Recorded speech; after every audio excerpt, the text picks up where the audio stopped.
হয়ে আছে কি মই জীয়াই থাকিব পাৰিম নে নোৱাৰিম। তো সেইকাৰণে মই আজি এই মঞ্চৰ পৰা অসমৰ মুখ্যমন্ত্ৰী ডাঙৰীয়াক পুনৰ আহ্বান কৰিব বিচাৰো যে অসমত এটা TRI আছে, ট্ৰাইবেল ৰিচাৰ্চ ইনষ্টিটিউট, সেইটো জীৱিত কৰি ৰখাটো ভাল।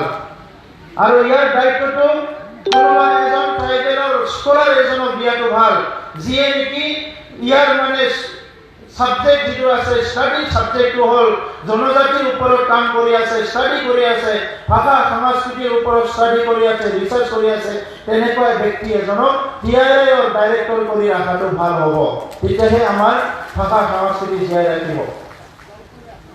মই গম পালো চৰকাৰত আহি বড়োলেণ্ড চৰকাৰতো TRI আছে, ট্ৰাইবেল ৰিচাৰ্চ ইনষ্টিটিউট, আৰু তাত অলপ টকাও দি থোৱা আছে।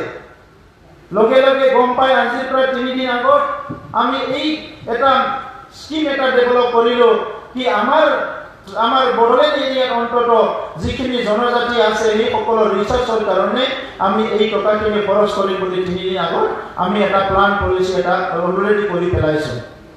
কিন্তু অসমৰ কাৰণে কৰিব লাগিলে আমাৰ কাৰণে অলপ এৰিয়াটো বেছি ডাঙৰ হয়, তথাপিতো আমাৰ পৰা যি কৰিব লাগে সেইটো আমি কৰিবলৈ চেষ্টা কৰিম।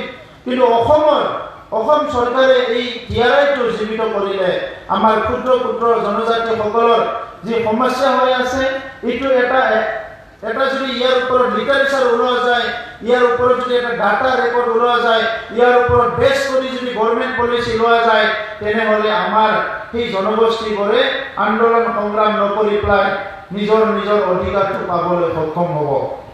আৰু সেই অধিকাৰখিনি প্ৰদান কৰাত কাৰো ক্ষতি নহয়। আজি টিৰাগত কিছুমান নমি থাকিব পাৰে, কিছুমান পলিচি থাকিব পাৰে, মই নাজানো, কিন্তু টিৰাগ অট'নমাছ কাউন্সিল দিয়াৰ কিবা অসুবিধা আছে বুলি মই নাভাবোঁ। টিৰাগ অট'নমাছ কাউন্সিলটো দিব লাগে। আৰু অসমত কিছুমান 6 শিডিউল গঠন কৰিবলৈ এতিয়াও দৰকাৰ আছে। যিখিনি 6 শিডিউল দাবী কৰিছে সেই এৰিয়াবিলাকত 6 শিডিউল অসমত গঠন কৰিব পাৰে, ইয়াত কোনো বিলম্ব কৰাৰ মই দৰকাৰ আছে বুলি মই নাভাবোঁ। কাৰণ 6 শিডিউল হোৱাৰ লগে লগে সেই অঞ্চলবিলাক অসমৰ পৰা গুচি নাযায়, অসমতে থাকিব। বৰঞ্চ এই অঞ্চলবিলাকত যি জাতি জনগোষ্ঠী যে আছে সেই সকলে এটা উৎসাহ, উদ্দীপনা, সাহস আৰু বিশ্বাস